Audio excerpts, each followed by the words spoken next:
ದೇವರ ಅತಿ ಪರಿಶುದ್ಧವಾದ ನಾಮಕ್ಕೆ ಮಹಿಮೆಯಾಗಲಿ. ಕ್ರಿಸ್ತನ ಮೂಲಕವಾಗಿ ದೇವರ ಲೋಕಕ್ಕೆ ಮತ್ತೊಂದು ಹೊಸ ಮುಂಜಾನೆಯನ್ನು ದಯಪಾಲಿಸಿದ್ದಾರೆ.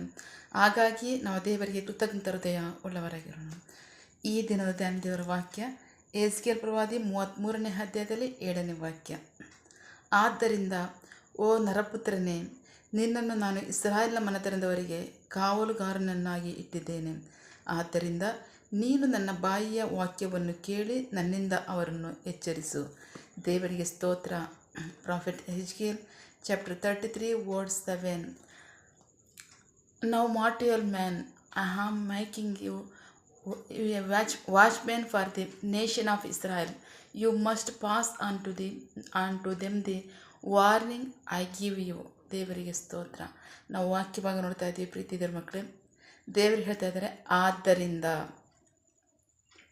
ಅವ್ರು ಹೇಳ್ತಾ ಇದ್ದಾರೆ ಇಂದಿನ ವಾಕ್ಯಗಳಲ್ಲಿ ಏನೋ ಒಂದು ಕಾರ್ಯವನ್ನು ನಾವು ನೋಡೋಣ. 1ನೇ ವಾಕ್ಯದಿಂದ, ಯೆಹೋವನ ವಾಕ್ಯವು ನನಗೆ ಬಂದು, ನರಪುತ್ರನೇ, ನಿನ್ನ ಜನರ ಮಕ್ಕಳೊಂದಿಗೆ ಮಾತನಾಡಿ ಅವರಿಗೆ ಹೇಳು, ನಾನು ಬಂದು ದೇಶದ ಮೇಲೆ ಯಾವಾಗ ಕತ್ತಿಯನ್ನು ತರುವನೋ ಆಗ ಆ ದೇಶದ ಜನರು ತಮ್ಮ ಪ್ರಾಂತ್ಯದ ಒಬ್ಬ ಮನುಷ್ಯನನ್ನು ಆರಿಸಿ ತಮಗೆ ಕಾವಲುಗಾರನನ್ನಾಗಿ ಇಟ್ಟರೆ, ಅವನು ಕತ್ತಿಯು ದೇಶದ ಮೇಲೆ ಬರುವುದನ್ನು ನೋಡಿ ಕಹಳೆಯನ್ನೂದಿ ಜನರನ್ನು ಎಚ್ಚರಿಸಿ, ಯಾವನು ಕಹಳೆಯ ಧ್ವನಿಯನ್ನು ಕೇಳಿ ಎಚ್ಚರವಾಗುವುದಿಲ್ಲವೋ ಅವನನ್ನು ಕತ್ತಿಯು ನಾಶ ಮಾಡಿದರೆ ಅವನ ಸಾವಿಗೆ ಅವನೇ ಹೊಣೆ ಮಾಡುವೆನು.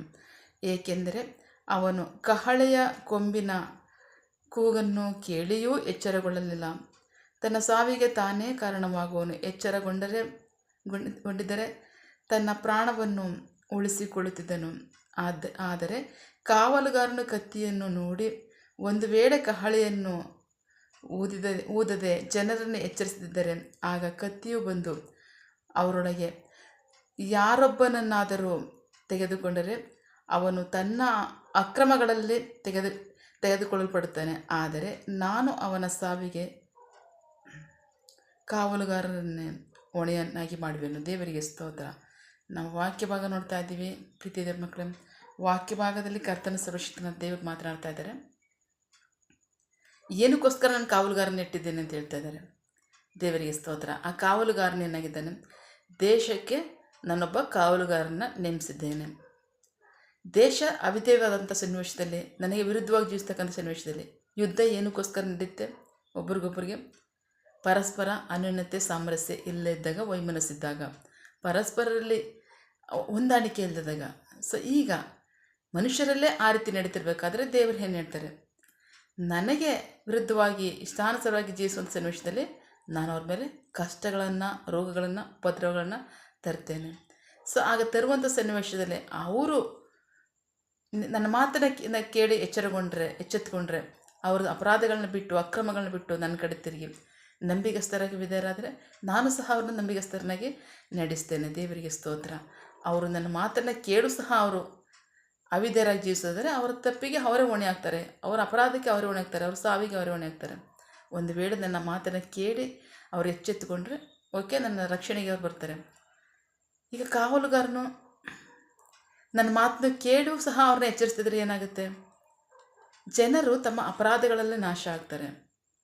ಆಗ ನಾನು ಅವರ ಕೇಡಿಗೆ, ಅವರ ನಾಶನಕ್ಕೆ ನಾನು ಯಾರನ್ನ ಹೊಣೆಗಾರನ ಮಾಡ್ತೀನಿ ಗೊತ್ತಾ? ನಾನು ಯಾರನ್ನ ಕಾವಲುಗಾರನಾಗಿ ಇಟ್ಟಿದ್ದೇನೆ ಅವನನ್ನೇ ಹೊಣೆಗಾರನ ಮಾಡ್ತೀನಿ ಅಂತ ಹೇಳ್ತಾರೆ.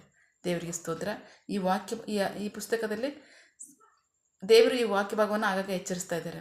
ಕಾವಲುಗಾರರೇ, ಎಚ್ಚರಿಕೆಯಾಗಿ ನನ್ನ ಮಾತನ್ನು ಕೇಳಿದ ಪ್ರಕಾರವಾಗಿ ನನ್ನ ಜನರನ್ನ ಎಚ್ಚರಿಸಿರಿ, ನನ್ನ ಮಾತಿನ ಪ್ರಕಾರವಾಗಿ ನನ್ನ ಜನರನ್ನ ಎಚ್ಚರಿಸಿರಿ. ಅವರು ನನ್ನ ಮಾರ್ಗಕ್ಕೆ ಬರಲಿ, ನನಗೆ ವಿಧೇಯರಾಗಲಿ, ನಾನು ಅವ್ರನ್ನ ಆಶೀರ್ವದಿಸ್ತೇನೆ, ನನ್ನ ರಕ್ಷಣೆಯಲ್ಲಿ ನಡೆಸ್ತೇನೆ. ನನ್ನ ಮಾತನ್ನು ಕೇಳು ಸಹ ನೀವು ನನ್ನ ಜನರನ್ನ ಎಚ್ಚರಿಸಲಿಲ್ಲ ಅಂತಂದರೆ ಅವರ ಅವಿಧೇಯತ್ವಕ್ಕೆ, ಅವರ ನಾಶನಕ್ಕೆ ಅವ್ರು ಕಾರಣರಾಗ್ತಾರೆ. ಆದರೆ ಅವರ ಕೇಳಿಗೆ, ಅವ್ರನ್ನ ಸಾವಿಗೆ ನಾನು ಯಾರನ್ನ ಹೊಣೆಗಾರನ ಮಾಡ್ತೀನಿ ಗೊತ್ತಾ? ನಾನು ಯಾರನ್ನ ಕಾವಲುಗಾರನಾಗಿ ಇಟ್ಟಿದ್ದೇನೆ ಅವ್ರನ್ನ ಹೊಣೆಗಾರನ ಮಾಡ್ತೀನಿ ಅಂತ ಹೇಳ್ತಾರೆ. ದೇವರಿಗೆ ಸ್ತೋತ್ರ. ಕಾರಣ ಯಾಕೆಂದರೆ ಯಾರೊಬ್ಬರ ನಾಶನಕ್ಕೂ ನಾನು ಕಾರಣ ಅಲ್ಲ ಅಂತ, ನನಗಿಷ್ಟ ಇಲ್ಲ ಅದು ಅಂತ ದೇವ್ರ ಮುಂದಿನ ವಾಕ್ಯದಲ್ಲಿ ಹೇಳ್ತಾರೆ. ಸೊ ಹಾಗಾಗಿ ನನ್ನ ಮಾತನ್ನು ಕೇಳಿ ನನ್ನ ಜನರನ್ನ ಎಚ್ಚರಿಸಿರಿ, ಅವರು ನನ್ನ ಮಾರ್ಗಕ್ಕೆ ಬರಲಿ, ನಾನು ಅವ್ರನ್ನ ಆಶೀರ್ವದಿಸಿ ನಡೆಸ್ತೀನಿ ಅಂತ ಹೇಳ್ತಾರೆ. ದೇವರಿಗೆ ಸ್ತೋತ್ರ. ದೇವರಿಗೆ ಸ್ತೋತ್ರ. ಆದರೆ ಅದರಲ್ಲಿ ಕಾವಲುಗಾರರು ನಂಬಿಗಸ್ತರಾಗಿ ನಡ್ಕೊಳ್ಳಲಿಲ್ಲ ಪರಿಪೂರ್ಣವಾಗಿ. ಮುಂದಿನ ಅಧ್ಯಾಯದಲ್ಲಿ ದೇವರು ಹೇಳ್ತಾರೆ, ನಾನೇ ಬಂದು ನನ್ನ ಕುರಿಗಳನ್ನ ಹುಡುಕ್ತೇನೆ. 34:11 ಚಾಪ್ಟರ್ 34 ವರ್ಡ್ 11. ದೇವರಾದ ಯೆಹೋವನು ಹೀಗೆ ಹೇಳುತ್ತಾನೆ, ಇಗೋ ನಾನೇ ನನ್ನ ಕುರಿಗಳನ್ನು ವಿಚಾರಿಸಿ ಅವುಗಳನ್ನು ಹುಡುಕುತ್ತೇನೆ. ದೇವರಿಗೆ ಸ್ತೋತ್ರ. ದೇವರಿಗೆ ಅವಿಧೇಯರಾದಂಥ ನಿಮಿತ್ತವಾಗಿ ಕಾವಲುಗಾರರು ದೇವರು ಹೇಳ್ತಾರೆ, ನಾನೇ ಬಂದು ನನ್ನ ಕುರಿಗಳನ್ನು ಹುಡುಕ್ತೇನೆ. ಏಕೆಂದರೆ ನನ್ನ ಕುರಿಗಳ ಮೇಲೆ ನನಗೆ ಪ್ರೀತಿ ಇದೆ, ನನಗೆ ಅಕ್ಕರೆ ಇದೆ. ಅವರು ಯಾರೊಬ್ಬರೂ ಸಹ ನಾಶ ಆಗೋದರಲ್ಲಿ ನನಗೆ ಆಸಕ್ತಿ ಇಲ್ಲ. ನನ್ನ ಮಾತನ್ನು ಕೇಳಿ ನನ್ನ ಕುರಿಗಳನ್ನು ನನ್ನ ಮಾರ್ಗಕ್ಕೆ ತರಲಿಲ್ವಾ? ಸೊ ನಾನೇ ಆ ಕಾರ್ಯವನ್ನು ಮಾಡ್ತೀನಿ ಅಂತ ಹೇಳ್ತಾರೆ. ದೇವರಿಗೆ ಸ್ತೋತ್ರ. ಯೋಹಾನ ಸುವಾರ್ತೆ 10ನೇ ಜಾನ್ ಚಾಪ್ಟರ್ 10 ಯೇಸು ಕ್ರಿಸ್ತರು ಹೇಳ್ತಾರೆ, ನಾನೇ ಒಳ್ಳೆಯ ಕುರುಬನು. ಈಗ ಒಳ್ಳೆಯ ಕುರುಬನು ತನ್ನ ಕುರಿಗಳಿಗಾಗಿ ತನ್ನ ಪ್ರಾಣವನ್ನು ಕೊಡ್ತಾನೆ. ದೇವರಿಗೆ ಸ್ತೋತ್ರ. ನಾನೇ ಒಳ್ಳೆಯ ಕುರುಬನು ತನ್ನ ಕುರಿಗಳಿಗಾಗಿ ತನ್ನ ಪ್ರಾಣವನ್ನು ಕೊಡ್ತಾನೆ. ದೇವರಿಗೆ ಸ್ತೋತ್ರ. ಸೊ ಹಾಗಾಗಿ ದೇವರು ಈ ಲೋಕದ ಮೇಲೆ ಎಷ್ಟೋ ಪ್ರೀತಿಯನ್ನಿಟ್ಟು ತನ್ನ ಒಬ್ಬನೇ ಮಗನ ಕೊಟ್ಟಿದ್ದು, ಆತನ ನಂಬು ಒಬ್ಬರಾದರೂ ನಾಶವಾಗದ ನಿತ್ಯ ಜೀವನದಲ್ಲಿದ್ದು. ದೇವರಿಗೆ ಸ್ತೋತ್ರ. ಯಾವ ಕಾರ್ಯಗಳಿಂದಲ್ಲ, ಯಾವ ಕ್ರಿಯೆಗಳಿಂದಲ್ಲ, ಯಾವ ಏನು ಹೇಳೋಣ, ನಮ್ಮ ಮನುಷ್ಯರ ಶಕ್ತಿಯಿಂದಲ್ಲ, ನಮ್ಮನ್ನು ನಾವು ದಂಡಿಸ್ಕೊಳ್ಳೋದ್ರಿಂದಲ್ಲ. ದೇವರ ಪ್ರೀತಿ ಏನು ಅಂತಂದರೆ, ಮಗನ ಮೇಲೆ ನಂಬಿಕೆ ಇಡೋರು ಒಬ್ಬೊಬ್ಬರಿಗೂ ಸಹ ನಿತ್ಯ ಜೀವ ಉಂಟು ಅಂತ. ದೇವರಿಗೆ ಸ್ತೋತ್ರ. ಸೊ ಹಾಗಾಗಿ ದೇವರ ವಾಕ್ಯಗಳನ್ನ ಕೇಳಿದ್ದೀರಾ ಕಾವಲುಗಾರರೇ? ಆ ವಾಕ್ಯದ ಮೂಲಕವಾಗಿ ಆತನ ಜನರನ್ನು ಆತನ ಮಾರ್ಗಕ್ಕೆ ನಡೆಸಿ. ಆಮೇನ್. ದೇವರಿಗೆ ಮಹಿಮೆ ಆಗಲಿ, ನಮಗೆ ಆಶೀರ್ವಾದವಾಗಲಿ. ಪ್ರಾರ್ಥಿಸಿಕೊಳ್ಳೋಣ. ಸಕಲ ಸೃಷ್ಟಿಕರ್ತನೇ, ಸರ್ವಾಧಿಕಾರಿಯೇ, ಸಾರ್ವಭೌಮನೇ, ಉನ್ನತನೇ, ಮಹೋನ್ನತನೇ, ಮಹಾಪರಿಶುದ್ಧನೇ, ಪ್ರೀತಿ ಸ್ವರೂಪನೇ, ನೀತಿವಂತನೇ, ಅಧಿಪತಿಯೇ, ಸೇನಾಧೀಶ್ವರನೇ, ಇರುವಾತನೇ, ಸರ್ವವ್ಯಾಪಿಯೇ. ಸಪ ಈ ದಿನ ವಾಕ್ಯಗಳ ಮೂಲಕವಾಗಿ ನಮ್ಮ ಸಂಗಡ ಮಾತಾಡಂಥ ನಿಮ್ಮ ಪ್ರೀತಿಗಾಗಿ, ನಂಬಿಗಸ್ತಿಗಾಗಿ ನಿಮಗೆ ಸ್ತೋತ್ರ. ಮುಂಜಾನೆ ಸಮಯದಲ್ಲಿ ನಮ್ಮ ಸಂಗಡ ಮಾತನಾಡ್ತಾ ಇದ್ದೀರಾ. ನರಪುತ್ರನೇ, ನಾನು ನಿನ್ನನ್ನು ನನ್ನ ಜನರಾದಂಥ ಇಸ್ರಾಯೇಲ್ ಮನೆತನದವರಿಗೆ ನಿನ್ನ ಕಾವಲುಗಾರನಾಗಿ ಇಟ್ಟಿದ್ದೇನೆ. ನನ್ನ ಬಾಯಿ ಮಾತನ್ನು ಕೇಳಿ ನನ್ನ ಜನರನ್ನು ಎಚ್ಚರಿಸು ಅಂತ ಹೇಳ್ತೀರ. ಅದಕ್ಕಾಗಿ ಸ್ತೋತ್ರ. ಕರ್ತನೆ, ನಂಬಿಗಸ್ತರಾಗಿ ವಿಧೇಯರಾಗ್ತೇವೆ. ನಿನ್ನ ಜನರು ನಿನ್ನ ವಾಕ್ಯವನ್ನು, ನಿನ್ನ ಸ್ವರವನ್ನು ಕೇಳಿ ಅದಕ್ಕೆ ವಿಧೇಯರಾಗಿ ನಿನ್ನ ರಕ್ಷಣೆಯನ್ನು, ನಿನ್ನ ಆದರಣೆಯನ್ನು, ನಿನ್ನ ಸಹಾಯವನ್ನು, ನಿನ್ನ ನಿತ್ಯ ಜೀವವನ್ನು ಅವರು ಹೊಂದ್ಕೊಳ್ಳಿ. ನಿಮಗೆ ಮಹಿಮೆಯಾಗಲಿ, ನಿಮ್ಮ ಜನರಿಗೆ ಆಶೀರ್ವಾದವಾಗಲಿ. ಆಮೇನ್. ನಿನ್ನ ಜನರು ಕೈ ಮಾಡ್ತಕ್ಕಂಥ ಕೆಲಸವನ್ನು ಆಶೀರ್ವದಿಸು. ಅವರ ಅಗತ್ಯಗಳನ್ನ ಪೂರೈಸು, ಕೊರತೆಗಳು ನೀಗಿಸು. ಆಮೇನ್.